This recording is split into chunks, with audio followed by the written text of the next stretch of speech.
إغلاق جميع الحمامات بالمغرب، مهني يوضح: بعد انتهاء شهر رمضان الكريم، بدأ الكل يتساءل هل سيتم إغلاق الحمامات من جديد لمدة 3 أيام في الأسبوع بسبب ندرة المياه، ما جعل وزارة الداخلية تطلب من الولاة والعمال عقد اجتماعات مع أرباب الحمامات من أجل الوصول إلى اتفاقات ترضي جميع الأطراف بهذا الخصوص.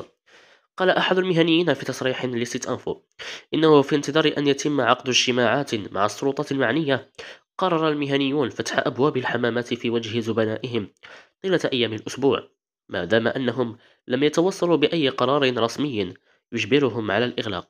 وأضاف المهني أن أرباب الحمامات ينتظرون عقد اجتماعات مع السلطات المعنية من أجل بسط جميع المشاكل والعراقيل التي ستواجههم بسبب إغلاق الحمامات لمدة 3 أيام. وأكد المتحدث نفسه أنهم مستعدون لاتخاذ أي قرار، لكن يجب الاستماع إليهم من أجل معرفة المشاكل التي سيسببها قرار الإغلاق لمدة 3 أيام.